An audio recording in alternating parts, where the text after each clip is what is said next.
Kami persembahkan ya Tuhan, hormat kami, syukur kami kepadamu.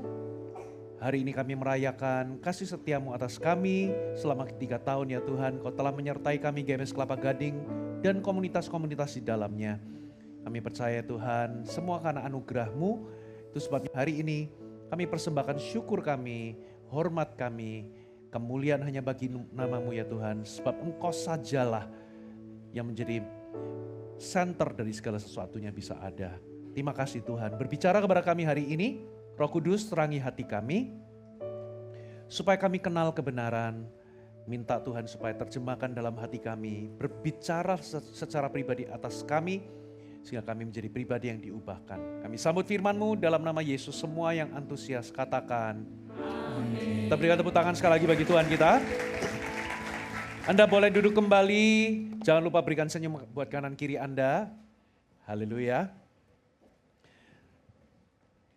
Saudara, sepanjang hari ini saya khotbah karena ini temanya adalah anniversary dari GMS Kelapa Gading.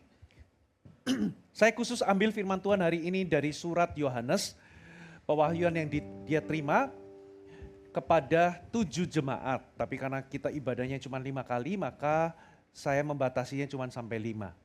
Karena nggak mungkin kan saya ibadah sendiri, khotbah sendiri.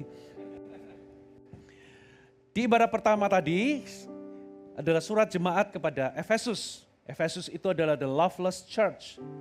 Smyrna adalah the faithful church, gereja yang sekalipun menderita tapi dia setia. Pergamus lebih tepatnya, gereja yang berkompromi. Lalu ibadah terakhir nanti adalah Sardis, gereja yang kelihatannya hidup tapi mati.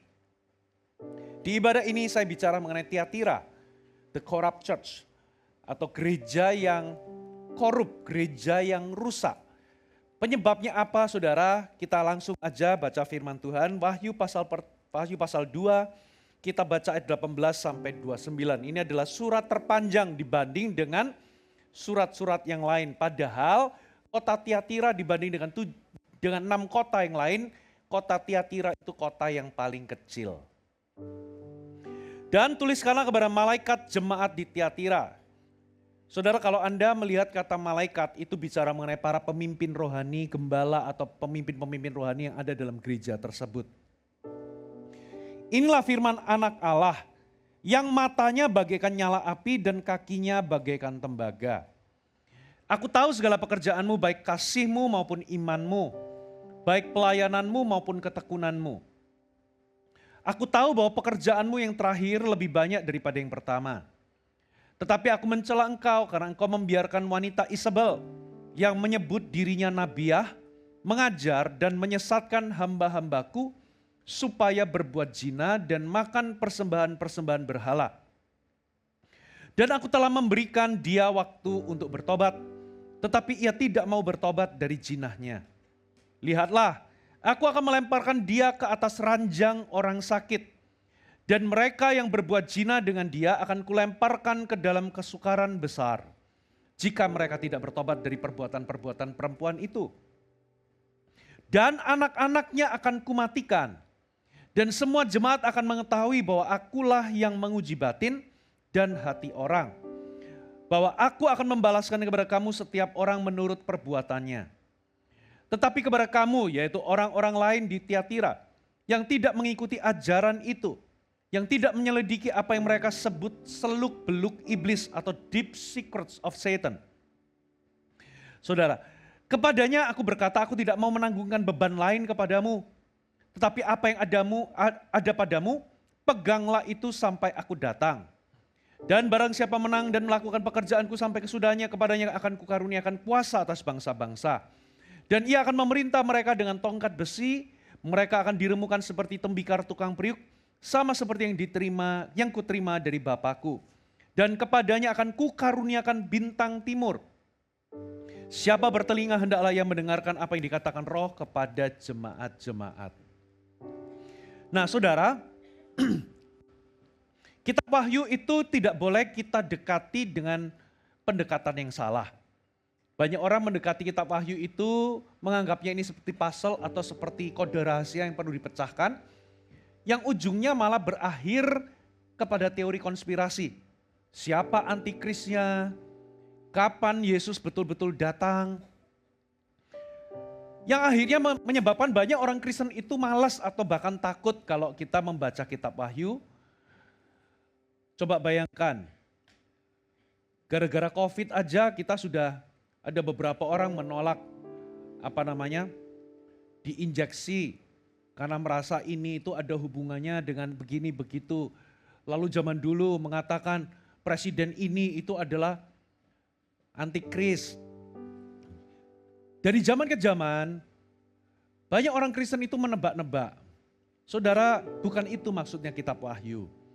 Kitab Wahyu itu sebetulnya harus jadi cermin. Kitab Wahyu itu bicara tentang Tuhan mengejar kita, katakan amin. Menjadi gambaran bagaimana ibadah di sorga itu seperti apa, supaya jadi cermin bagi kita bagaimana kita menghidupi kehidupan di hadapan Tuhan itu seperti apa. Seharusnya itu yang menjadi cermin yang kita terapkan dalam kehidupan sehari-hari. Apalagi berkenaan dengan 7 surat kepada jemaat. Saudara, ini adalah sesuatu yang Tuhan katakan tentang gerejanya pada zaman itu. Ini bukan gereja metafora, ini gereja yang betul-betul nyata ada pada zaman itu yang hari ini mungkin sudah jadi reruntuhan. Itu real, ada jemaat yang nyata dan ada gembala yang nyata. Ditulis oleh Yohanes pada waktu dia dibuang di Pulau Patmos, lalu ia menyuarakan pewahyuannya itu menjadi suara kenabian. Yang hari ini pesan-pesannya itu menjadi suara bagi kita, gereja di akhir zaman. Saudara, itulah sebabnya saudara Anda perlu dengarkan pesan-pesan ini. Amin saudara, karena ini relevan buat kita. Yang luar biasa adalah setiap kali dia memulai, selalu Tuhan itu memperkenalkan identitasnya. Di jemaat Efesus, karena gereja Efesus ini dikenal sebagai gereja mega church, jemaatnya 60.000 pada waktu itu, Tuhan memperkenalkan dirinya sebagai akulah Tuhan yang memegang ke-7 bintang dan 7 kaki dian itu.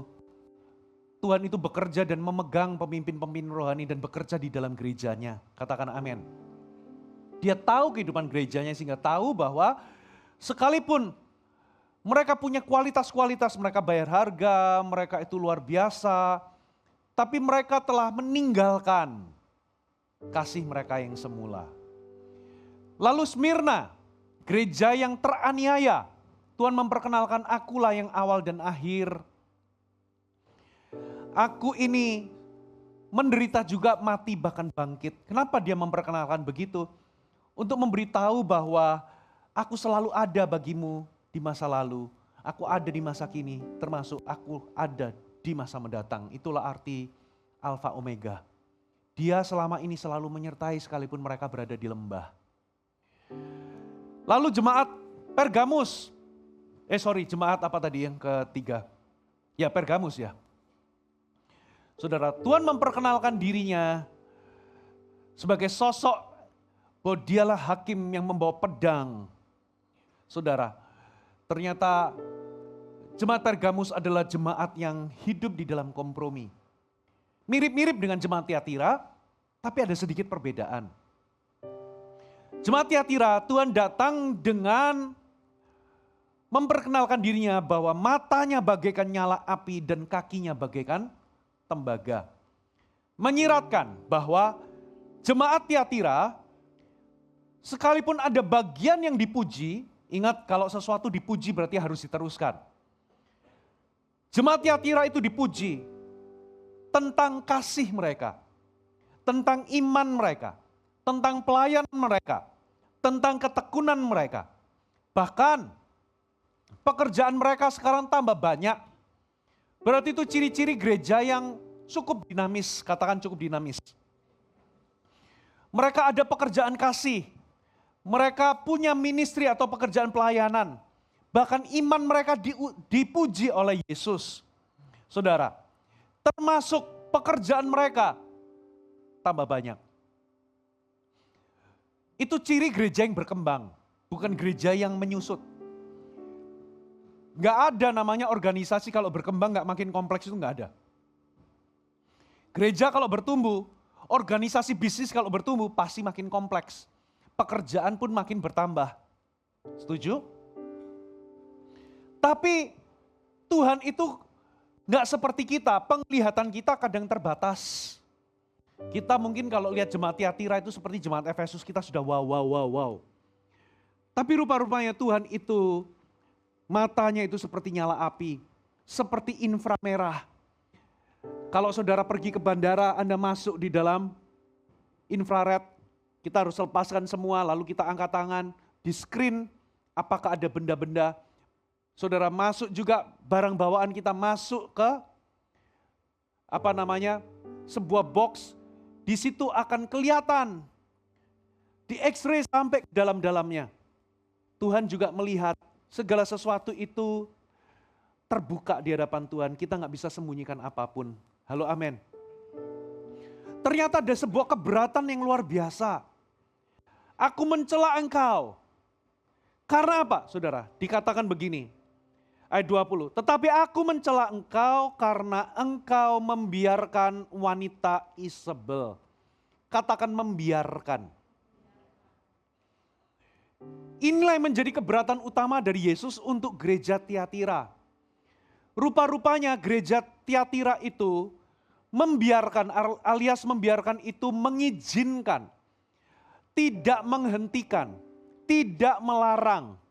Membiarkan itu berarti memberikan permisi, atau lebih tepatnya mentoleransi wanita yang bernama atau yang dijuluki Isabel. Saya percaya mungkin bisa jadi wanita tersebut bukan bernama Isabel. Saudara, kalau Anda punya anak perempuan pasti nggak akan kasih nama Isabel, gitu ya. Karena Isabel itu konotasi, namanya kurang bagus. Kenapa kok dijuluki wanita Isabel? Bahkan dikatakan ya wanita ini menyebut dirinya nabiah, mengajar dan menyesatkan hamba-hambaku supaya berbuat zina dan makan persembahan-persembahan berhala. Mirip sekali dengan dosa gereja Pergamus. Bedanya kalau Pergamus itu kompromi, bentuk dosanya sama, makan persembahan berhala dan perzinahan. Tapi kalau di sini, saudara, mereka tahu itu salah, tapi mereka membiarkan. Katakan membiarkan. Ini namanya toleransi kepada kejahatan, toleransi kepada dosa. Jadi ini bukan nama perempuan ini, tapi ini adalah sebuah simbol dari spirit yang dibawa atau perbuatan yang dibawa seperti yang ada di dalam perjanjian lama, yaitu istri dari Raja Ahab. Yaitu Raja Ahab ini menikahi, ya saudara, istri dari bangsa Sidon. Ini bangsa non-Yahudi, non-Israel. Yang rupa-rupanya Isabel itu justru mendorong bangsa Israel itu jatuh dalam penyembahan berhala. Makanya itu ditantang sama Elia. Karena apa? Dia ini yang membuat nabi-nabi Tuhan terbunuh, tapi menambah nabi-nabi Baal. Lalu Isabel ini juga gambaran dari spirit, dari orang yang bergerak di dalam manipulasi dengan otoritasnya, menyalahgunakan kekuasaannya untuk memanipulasi seseorang, untuk mendapatkan apa yang dia inginkan, mengendalikan. Ceritanya adalah Ahab itu kepengen kebun anggur dari Nabot. Lalu karena Nabot berkata, ini warisan dari leluhurku, aku gak akan kasih sekalipun kau raja. Lalu Raja Ahab cemberut. Singkat cerita, saudara, apa yang terjadi? Rohani loh disuruh puasa tuh. Ya Isabel itu ngomong, kamu serukan puasa. Tapi rupa-rupanya itu dipakai untuk memanipulasi atau untuk menipu. Dia bikin sebuah plot yang jahat, menuduh atau memfitnah Nabot sehingga Nabot itu akhirnya dihukum mati, lalu tanahnya jadi milik dari Ahab. Saudara, jadi Nabiah ini sangat karismatik. Dia menggunakan karunia dan otoritas rohani, dia mengajar, mengendalikan, memanipulasi jemaat untuk mereka itu makan persembahan berhala. Bahkan mereka melakukan perzinahan. Kalau Anda baca di surat sebelumnya itu kepada Pergamus, Tuhan keberatan sama ajaran Bileam, ajaran Nikolaus, saudara, yang pada zaman dulu ada yang namanya pengajaran yang mirip, namanya ajaran antinomianism. Ya berasal dari dua kata, artinya itu anti hukum. Ya, mengatakan bahwa sejak kita dalam kasih karunia, kita bisa hidup dalam kebebasan karena kita diampuni. Kita itu ada dalam anugerah. Jadi mereka itu anti hukum. Itu antinomianism. Itu mirip sama ajaran Bileam dan ajaran Nikolaus pada zaman itu. Saya nggak bisa jelaskan lebih panjang.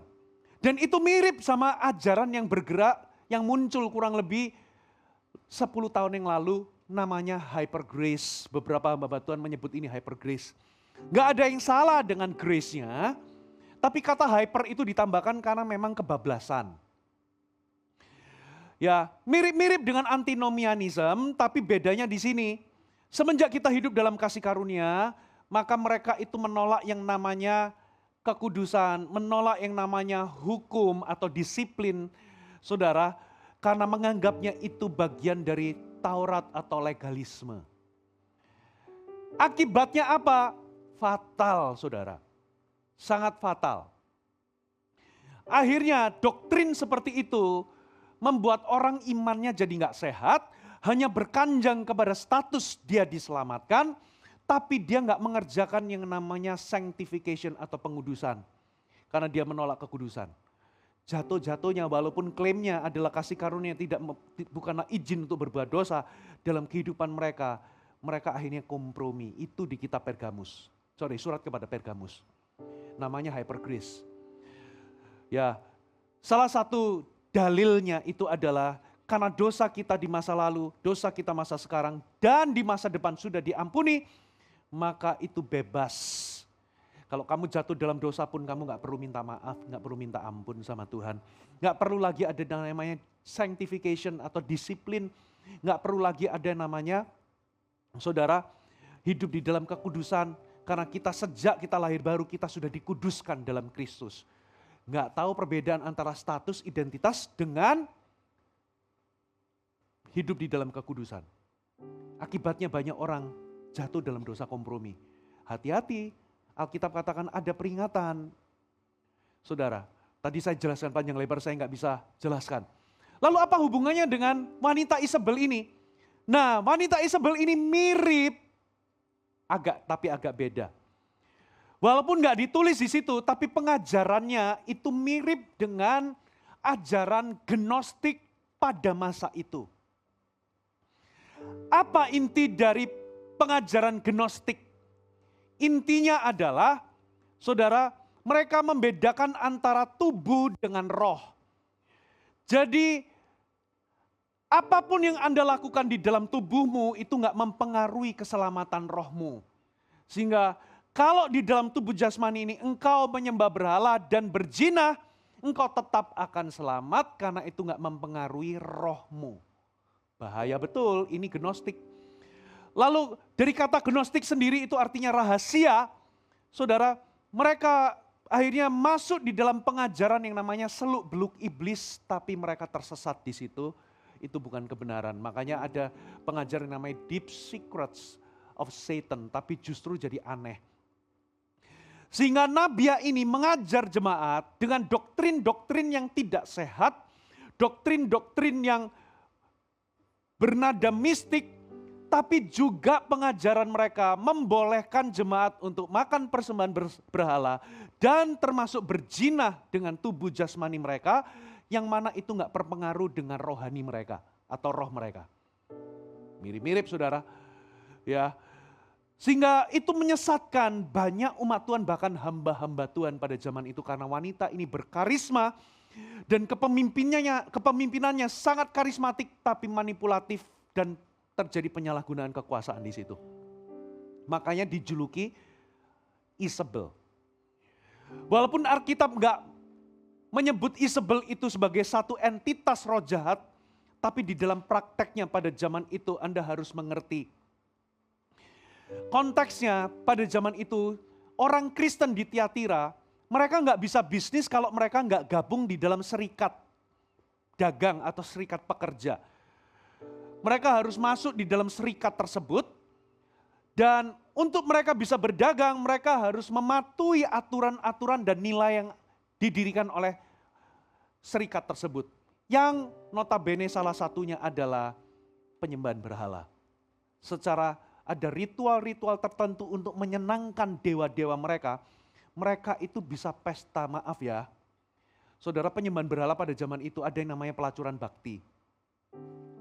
Saudara, jadi salah satu ritualnya itu adalah selain mereka makan makanan persembahan berhala, menyembah berhala, mereka itu berzina atau berhubungan seks, free sex. Anda harus tahu, di ibadah sebelumnya saya jelaskan, ya di zaman dulu dengan zaman sekarang, zaman dulu itu nggak jauh lebih berat, nggak jauh lebih ringan. Karena zaman dulu itu menjadi ritual keagamaan, yaitu hubungan seks. Pornografi, percabulan itu menjadi bagian dari seni dan budaya pada waktu itu. Bedanya zaman sekarang, mungkin zaman sekarang hukum law itu membatasi. Tapi jangan lupa, zaman sekarang ada yang namanya teknologi. Kalau zaman dulu orang harus ke kuil untuk berbuat zina atau ke pelacuran, zaman sekarang pakai gadget pun bisa. Karena ada teknologi. Saudara, baik dulu maupun sekarang sama-sama sami mawon, saudara, godaan untuk kompromi itu besar. Nah pada zaman itu mereka nggak mungkin bisa bisnis kalau nggak tergabung di dalam serikat tersebut. Makanya saudara, godaan untuk mentoleransi dosa itu sangat besar. Godaan untuk kompromi dan toleransi itu sangat besar. Karena kalau mereka nggak mau ikuti, mereka pasti secara karir, secara penghidupan, mereka hanya jadi buruh kasar. Mereka nggak mungkin bisa berdagang. Jadi real, godaannya, tekanannya itu real. Mungkin nggak sama seperti gereja di Smyrna. Kalau di Smyrna mereka itu dipaksa untuk nyembah kaisar. Makanya mereka miskin karena mereka nggak boleh, mereka nggak bisa ngapa-ngapain kalau mereka di penjara, bahkan mereka bisa dibunuh jadi martir. Itu berupa penderitaan. Kalau di sini, di Tiatira, kalau di Pergamus masih ada yang jadi martir. Kalau di Tiatira, saudara, musuhnya itu bukan dari luar, musuhnya dari dalam. Namanya toleransi terhadap dosa. Mungkin bukan penganiayaan, penderitaan, tapi godaan atau tekanan yang mereka alami, mereka sulit untuk jadi orang Kristen yang lurus. Apa relevansinya buat sekarang? Ya karena semua orang melakukannya, ya nggak apa-apalah. Ya nipu-nipu dikit, nipu pajak, nipu ini. Kalau kita nggak bermain kotor begitu, kita susah sukses. Sulit kan? Saudara, ya semua toh juga melakukannya. Jadi nggak apa-apalah, jadi orang Kristen nggak usah fanatik. Saudara, nah karena ini bentuknya adalah sebuah doktrin, makanya saudara, salah satu tipu daya terbesar daripada setan untuk menyerang orang Kristen, salah satu senjata terbesarnya adalah deception atau penipuan, kebohongan. Cara dia bisa menguasai pikiran Anda, ingat pikiran itu medan perang. Saudara, kita mau setuju dulu, setan itu real.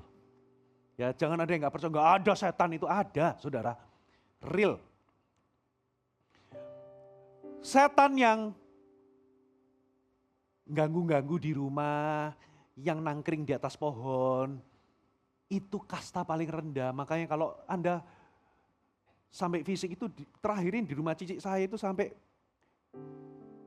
apa itu namanya, lantainya itu yang dari apa itu namanya, parkit, itu kebaret-baret karena apa? Mejanya itu padahal berat itu bisa sampai kebaret-baret itu nggak beraturan. Katanya begitu, makanya saya nanti datang, saya nginep di rumahnya, saya nggak nginep di hotel, pelayanan, gitu ya. Saya nginep di kamar yang katanya terjadi gangguan. Saya juga baru, kok sampai fisik begitu. Kalau Anda ngalami kayak gitu, jangan takut. Yang nangkring di atas pohon, yang lompat-lompat, yang sampai mengeluarkan bunyi-bunyian, itu kasta paling rendah. Do you mudeng? Begitu ketemu, apalagi kalau Anda bisa ngelihat, gampang, tengking aja asal Anda jangan takut. Setan itu bisa membaca. Dia itu tahu bahwa Anda punya otoritas. Tapi dia juga kenal, orang Kristen yang gak tahu otoritasnya itu kelihatan. Apalagi yang takut. Kalau Anda nengking setan, jangan ragu. Pernah gak Anda ragu-ragu memerintahkan pegawai Anda, tolong bukain pintu gerbang. Anda takut gak nurut? Gak ada, karena Anda tahu otoritasmu, Anda majikan. Betul gak? Harus dengan iman, jangan ragu-ragu. Setan akan nurut, karena apa? Mereka menderita kalau gak nurut, mau gak mau mereka nurut karena otoritas kita dan nama Yesus. Makanya seringkali kalau saya nengking setan, kalau ketemu sang tipenya Isabel, tipe yang roh Isabel itu bandel. Dia nantang. Kalau diusir gak mau, dia gitu. Ada yang ketawain, maki-maki. Saya pelayanan di Manado, nengking setan, setannya maki-maki saya pakai makian khas Surabaya. Loh, ini orang Manado, setannya Surabaya. Rupa-rupanya dia pernah tinggal lebih dari 5 tahun di Surabaya. Oh, pantes. Gitu ya. Atau ada yang ngetawain. Ketawa-ketawa menghina kita. Kita nengking gak mempan, malah nantang, gak mau. Ada yang kita tengking, maki-maki kita, atau yang paling gak enak itu ngetawain kita. Kalau Anda ketemu sama setan model begini, jangan keder. Karena kalau Anda keder, langsung keraguan muncul, wis susah. Anda tengking gak bakal mempan. Kenapa? Bukan karena Anda gak punya otoritas, tapi iman gak ada. Anda ragu-ragu. Itu yang terjadi pada murid-murid yang mau membebaskan anak yang diseret-seret itu. Kenapa kok gak mempan? Karena mereka ragu-ragu, karena manifestasinya ditarik-tarik. Ya, epilepsi, diseret ke dibanting-banting, diseret ke api, diseret ke air.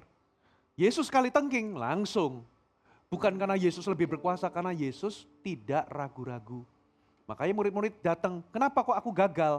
Yesus tanya, karena kamu tidak atau kurang percaya alias ragu-ragu. Nah, kalau ketemu setan ya, pendoa atau siapa, kalau setannya nggak nurut, ngetawain Anda, jangan gak mempan lalu Anda drop. Udah nggak bakal. Langsung itu seperti gini loh, ada anjing nakal ngikat gigit-gigit diusir nggak mau. Apa yang Anda lakukan? Bentak lebih keras. Betul nggak? Waktu Anda manggil anak saudara, siapa misalnya anak saudara? Joni. Maaf ya kalau ada yang Joni namanya. Joni, nggak dengar. Apa yang Anda lakukan? Anda suaranya naik lebih keras, betul nggak? Joni, nggak dengar. Joni, baru turun. Kalau Anda dealing sama setan juga gitu. Makanya satu kali zaman dulu ya, zaman saya masih jadi gembala pelajar di Surabaya tahun 99.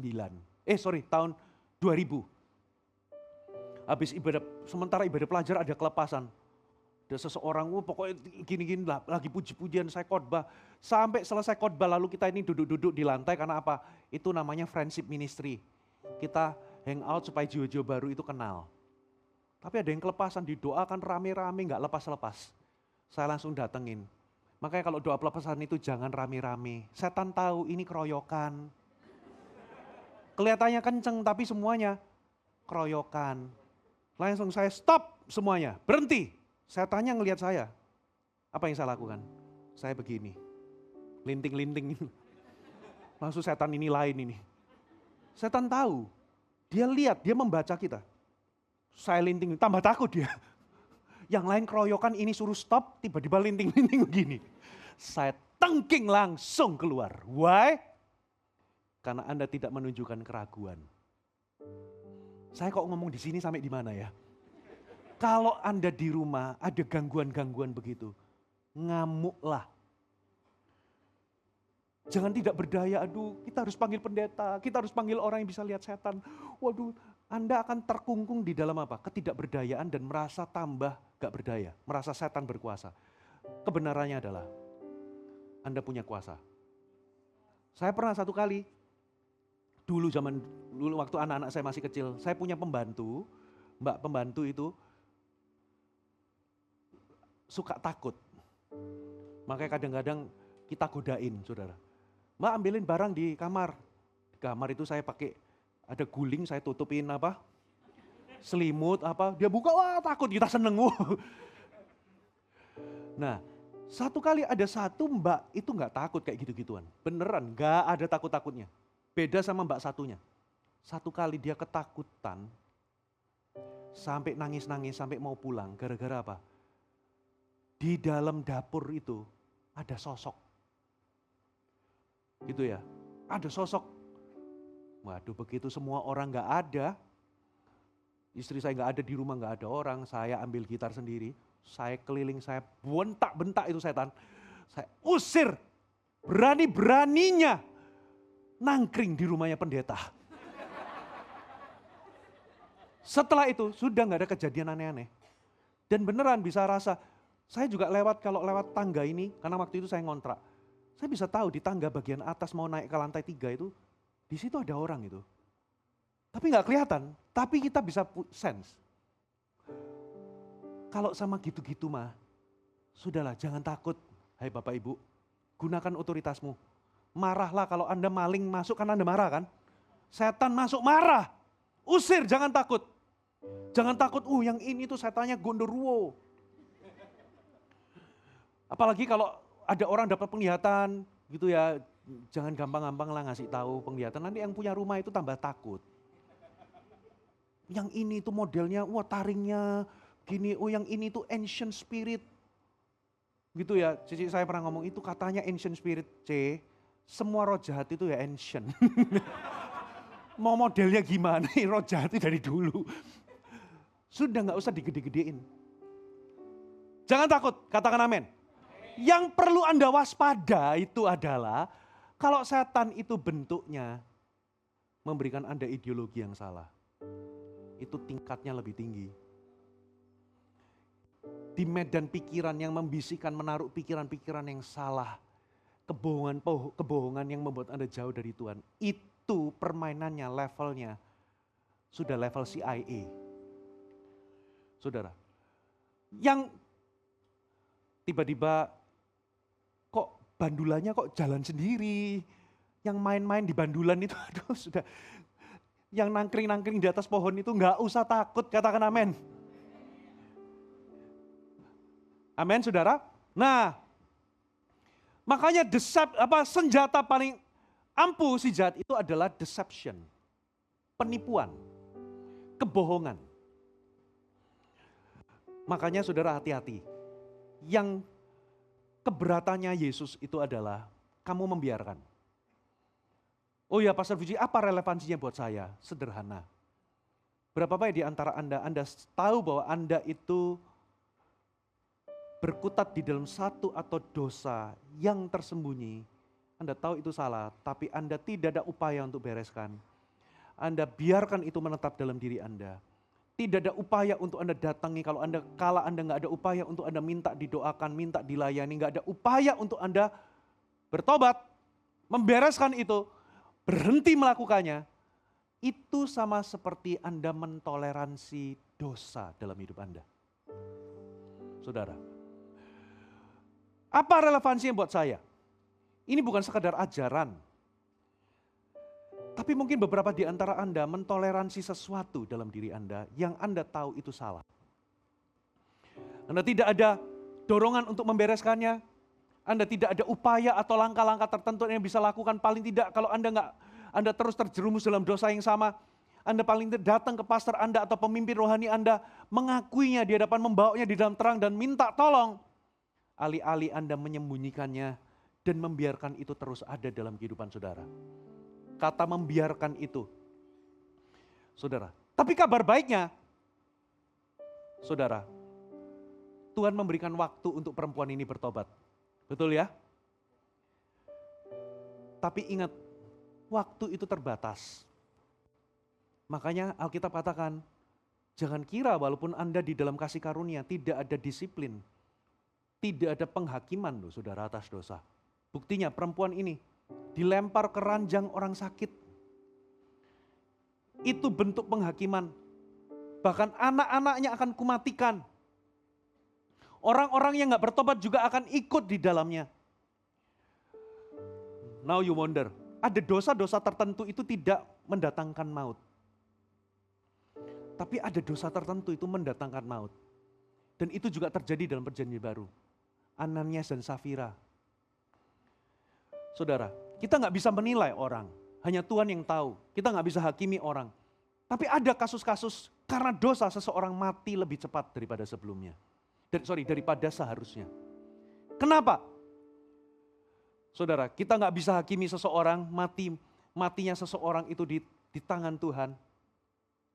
Tapi ada orang-orang yang mati lebih cepat dan kita gak bisa tunjuk siapa-siapa. Tapi ada orang-orang yang mati lebih cepat. Itu karena penghakiman Tuhan atas dosa seseorang. Bahkan tadi dibaca apa? Aku akan membalaskannya kepada apa? Coba kita baca sekali lagi. Ayat keberapa tadi? Ayat 23. Anak-anaknya akan kumatikan. Semua jemaat akan mengetahui bahwa akulah Tuhan yang menguji batin dan hati orang. Bahwa aku akan membalaskan kepada kamu setiap orang menurut. Pernah gak ingat di Keluaran pasal 20? Dosa bapak akan dibalaskan sampai keturunan 3 dan ke-4. Mengapa pakai kata balas? Apa maksudnya itu? Kata balas itu artinya kutuk. Bukan Tuhan itu dendam lalu membalas dendam, tidak. Tapi di dalam dosa itu ada kutuk, sekalipun hari ini Anda itu di bawah kasih karunia. Tapi kalau Anda hidup dalam dosa, Anda membuka diri kepada kutuk dosa itu. Saudara, kutuk itu real. Bapak Ibu, kutuk itu akibat dari dosa. Saudara, tapi kabar baiknya Tuhan memberikan waktu untuk Anda bertobat. Halo, amin.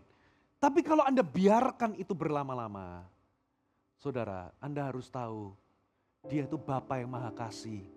Tapi Anda juga harus tahu, Dia juga Bapa yang Maha Kudus. Dia mendidik umatnya. Saudara, makanya satu kali Paulus ngomong, aku serahkan orang tertentu itu di tangan iblis. Ya, supaya tubuhnya itu binasa bersama dengan dia, tapi at least rohnya itu ketolong lewat disiplin tersebut, dia ngalami pertobatan. Amin, saudara. Sekarang apa pesan Tuhan dari ayat-ayat ini? Poin pertama, coba kita buka.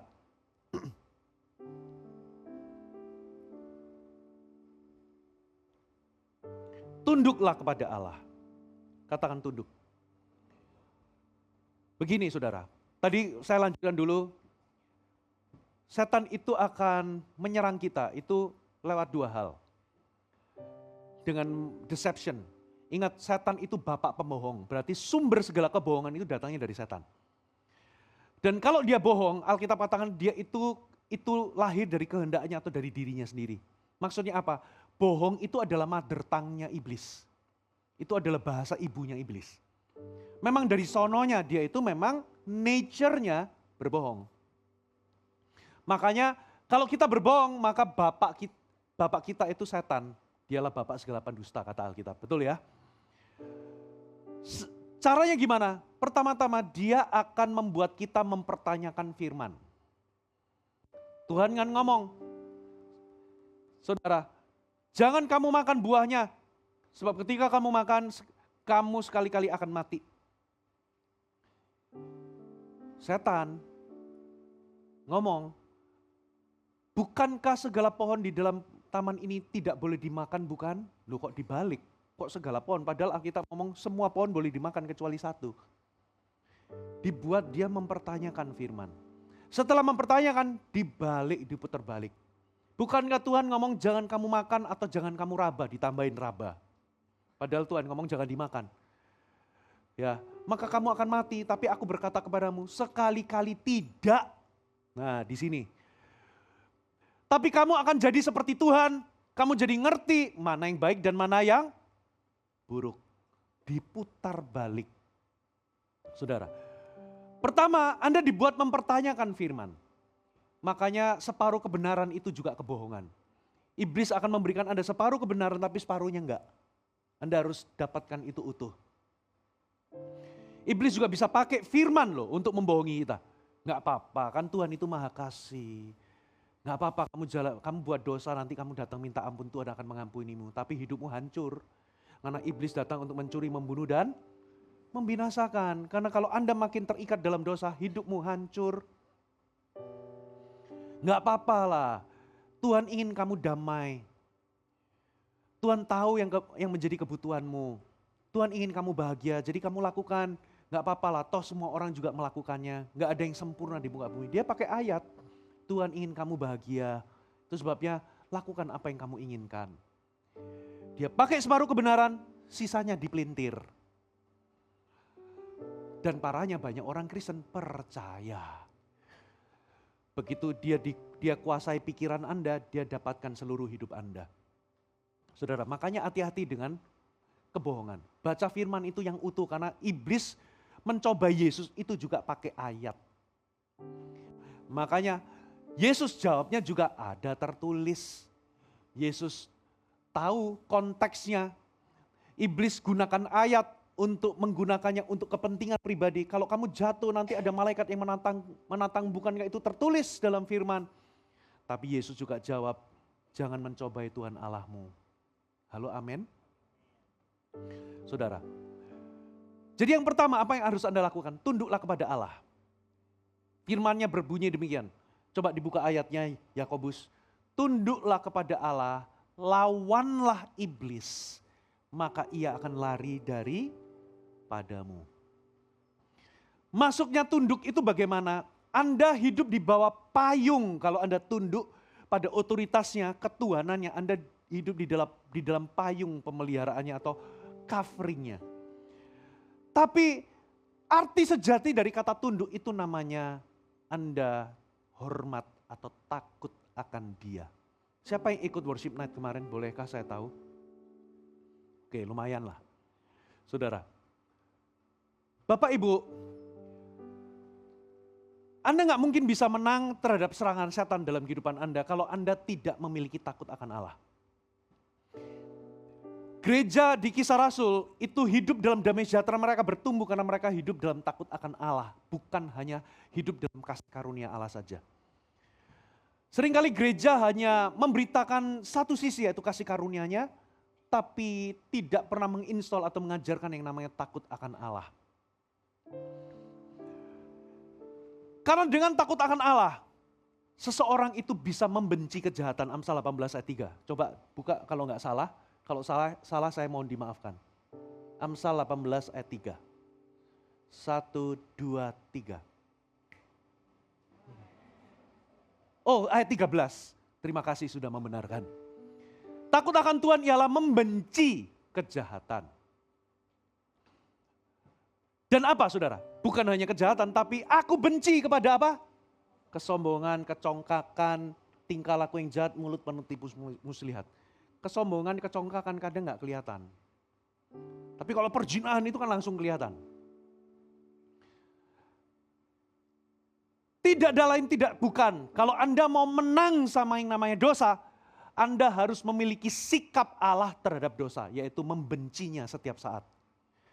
Alasan mengapa beberapa orang itu nggak bisa lepas dari dosa, bukan karena yang doakan kelepasan itu kurang kuasa, tapi karena Anda terus jatuh bangun terikat dengan dosa yang sama terus menerus, karena memang Anda belum titik benci sama dosa, karena Anda tidak punya takut akan Allah.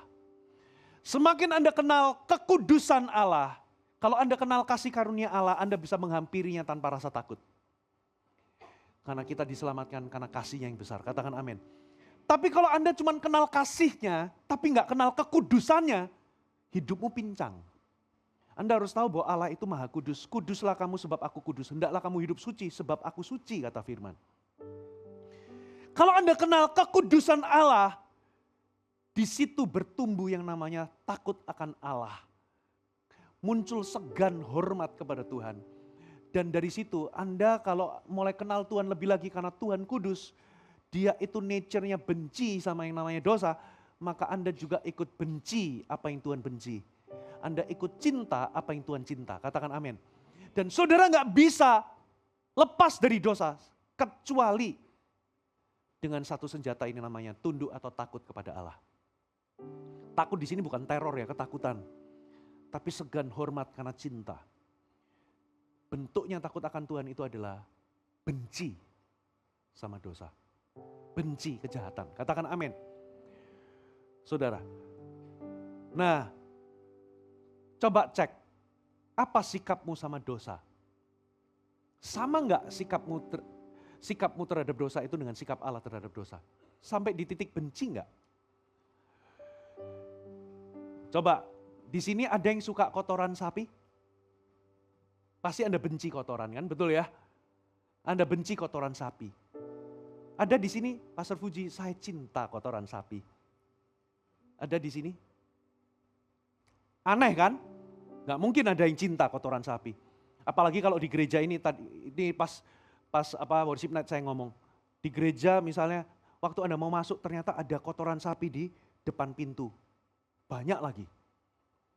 Lalu Anda datangi Pastor Riman, tolong doakan saya. Di luar ada kotoran sapi, waktu aku cium baunya, aku tergoda. Aku hampir saja menyerah dengan godaan itu. Makanya aku tolong didoakan karena aku gak kuat.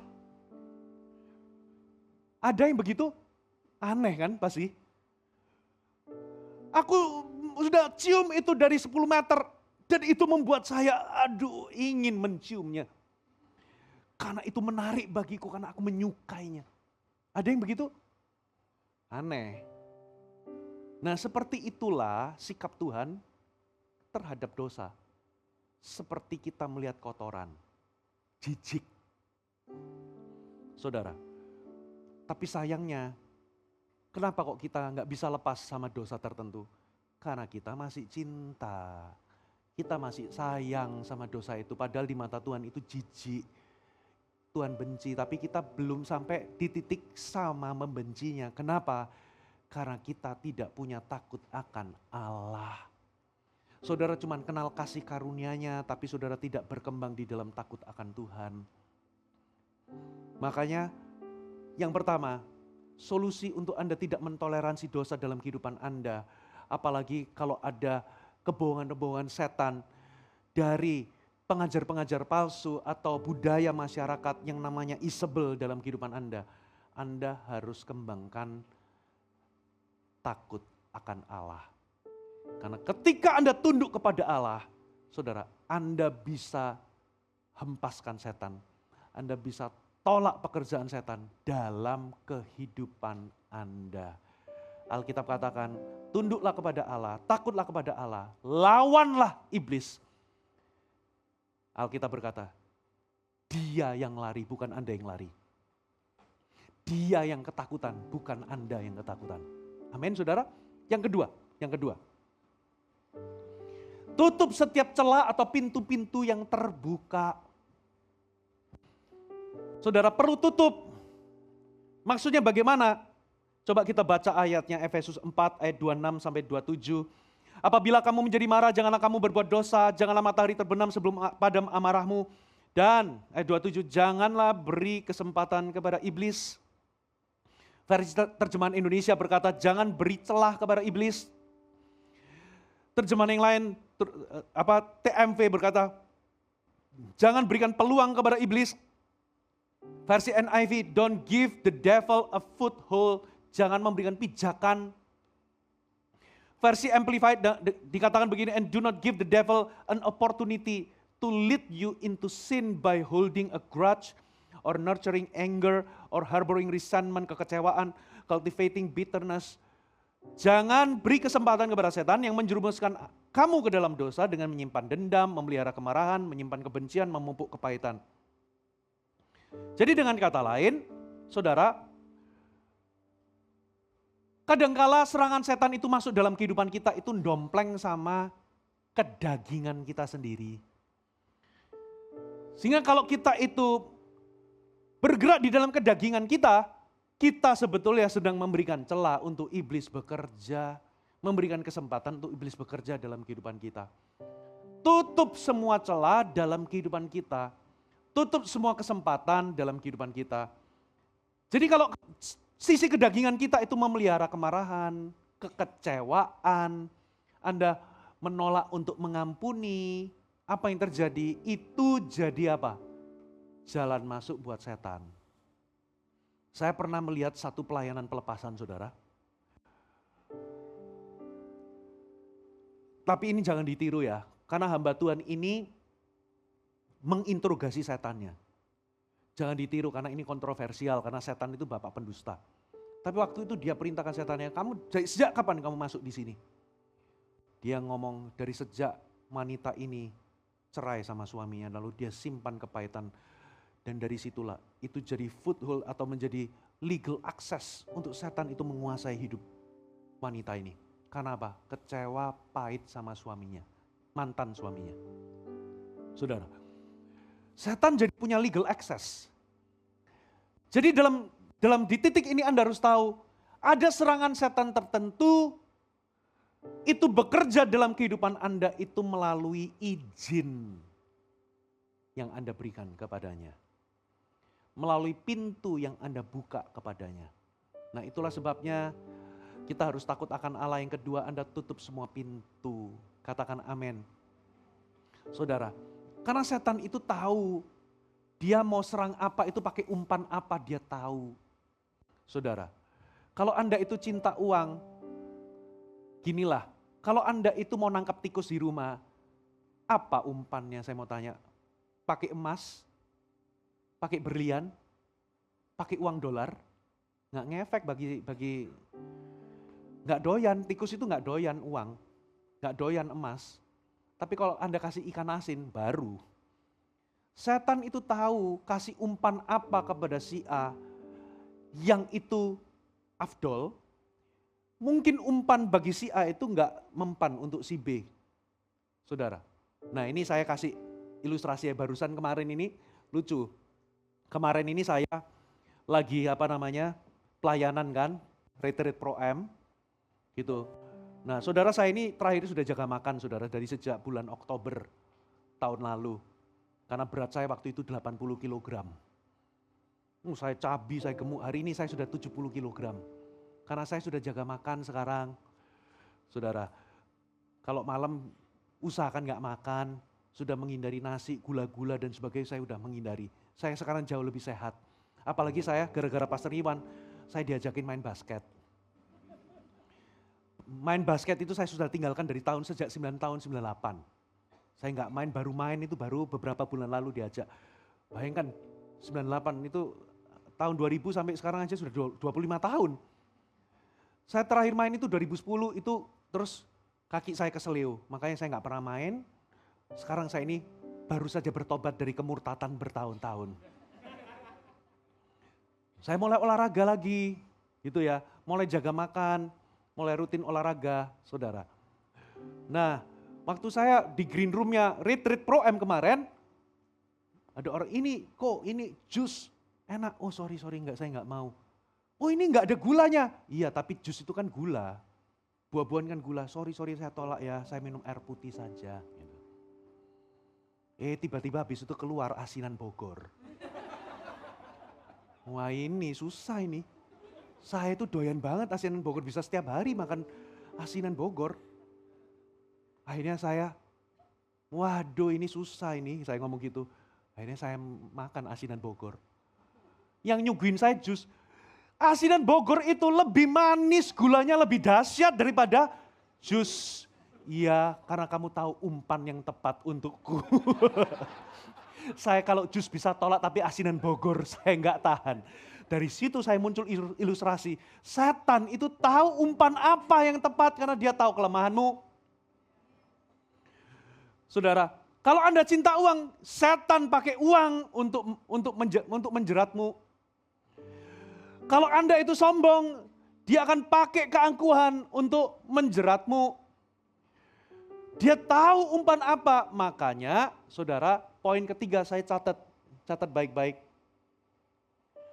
Anda harus jaga-jaga, waspada, katakan amin. Maksudnya di sini apa? Setan itu makhluk intelijen. Yesus pun, coba, ya pencobaan Yesus. Setelah Yesus berpuasa 40 hari, 40 malam, dikatakan maka laparlah Yesus. Betul ya? Setan nongol. Suruh ubah, kalau kamu anak Allah, ubah batu jadi, loh kenapa kok nggak sebelum-sebelumnya? Karena begini loh, kalau Anda nggak pernah puasa, lalu Anda puasa, ya 1-2 hari pertama, saudara, atau 4 hari pertama, itu berat bagimu. Saudara, itu pusing lah, apa, waduh pokoknya itu berat bagimu. Tapi kalau Anda bisa lewatin fase kedua, saudara, kalau Anda bisa lewatin fase pertama, Anda akan masuk di dalam fase di mana Anda sampai 10 hari, 21 hari itu Anda bisa tahan. Kalau Anda sering, Anda nggak akan lapar. Beberapa itu bisa 10 hari nggak makan loh, tapi harus minum. Dia nggak lapar. Saudara, kenapa? Karena tubuh itu sudah memprogram ulang, dia ambil dari cadangan energi. Makanya beberapa orang bisa, kalau Anda pabrik energinya banyak, maksudnya apa saudara? Terjemahkan sendiri. Anda bisa sampai 40 hari, sungguhan.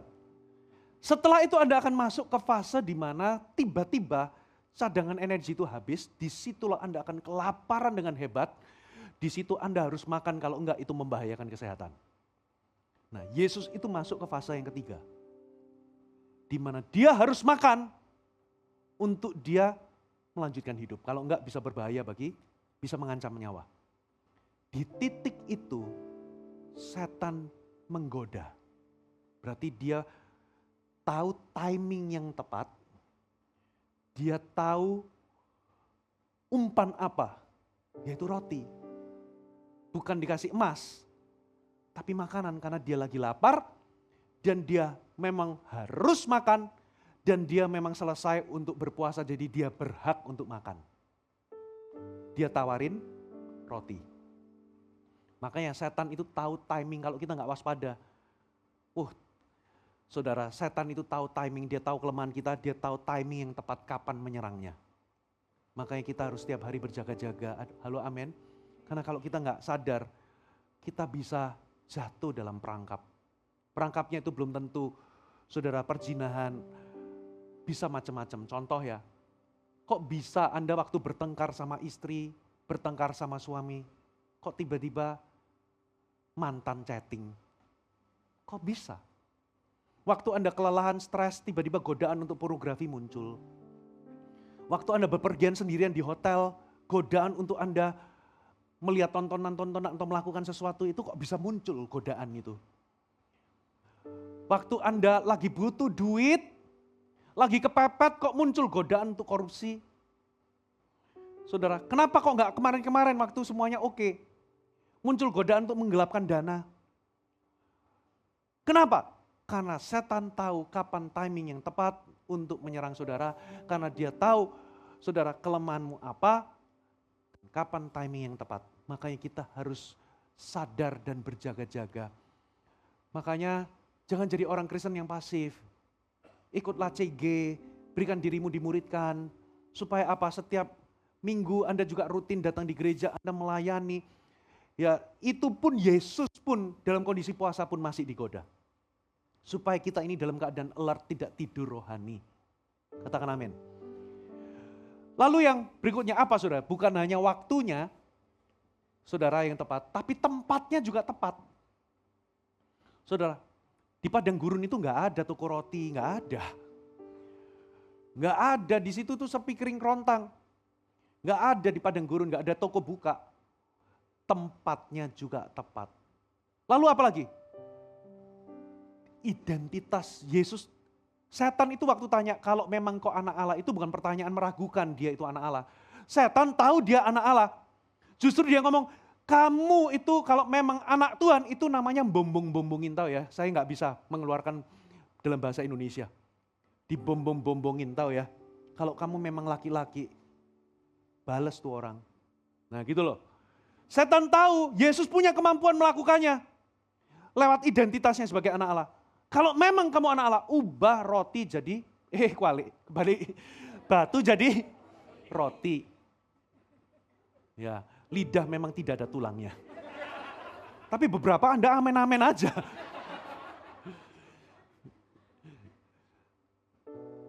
Jadi coba bayangkan, itu dibombongin. Kalau kamu memang jantan, laki-laki, merokoklah, hidup bebaslah. Masa gitu aja pakai izin istri? Kamu punya hak. Kalau kamu memang begini, kamu pokoknya setan itu pinter lah. Dia bombong-bombongin karena dia tahu kita punya kemampuan untuk melakukannya. Saudara. Jadi dengan tiga hal ini setan menyerang. Saudara, sebentar saya cek. Saya kelupaan satu poin. Sebentar.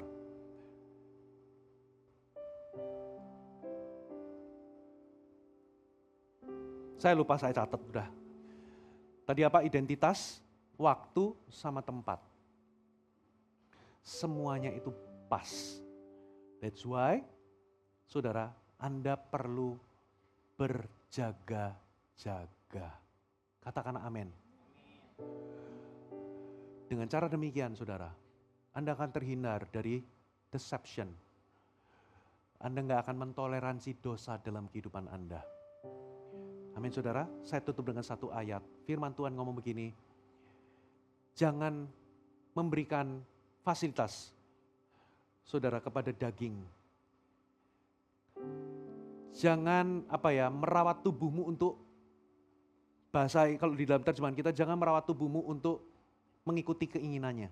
Itu bahasa Inggrisnya itu, jangan beri fasilitas kepada dagingmu untuk Anda memenuhi keinginannya. Dengan kata lain, kadang setan itu punya izin masuk dalam diri kita lewat kedagingan kita. Kabar baiknya adalah, kalau engkau hidup oleh roh, kau tidak akan menuruti keinginan daging. Bukan berarti Anda nggak punya keinginan daging, dosa tetap menggoda, tapi karena Anda hidup di dalam roh, Anda punya power untuk menolaknya. Saudara, saya kasih Anda sebuah tips. Kalau Anda sendirian dan Anda tergoda, kalau memang itu sering celah, rentan Anda di situ, membuka situs-situs yang tidak berkenan. Kalau Anda sendirian, saudara, godaan itu seperti Anda punya kuasa untuk menolaknya. Anda tarik nafas, 1, 2, 3, 4, 5, say no dalam nama Yesus. Keluar dari kamar Anda, keluar dari tempat Anda akan terhindar. Saudara, jangan memberikan fasilitas, itu berarti Anda harus lepaskan diri Anda, saudara, dari segala sesuatu yang bisa membuat Anda ketarik. Amin.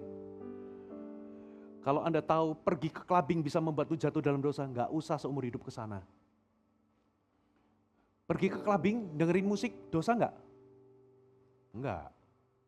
Saudara, tapi Anda tahu di situ itu banyak pencobaan. Di sana itu mulut singa, mulut buaya banyak. Tenang Pastor Puji, saya di situ cuma dengerin musik. Saya nggak minum minuman keras, saya minum Sprite. Sorry saya kasih merek, saya sulit saya ngomong. Anda datang diajak, Anda nggak nolak. Anda minum Sprite. Saudara, sebentar lagi ya. Pulang, kamu hebat men, kamu nggak minum minuman keras, kamu minum cuma soda. Kamu hebat.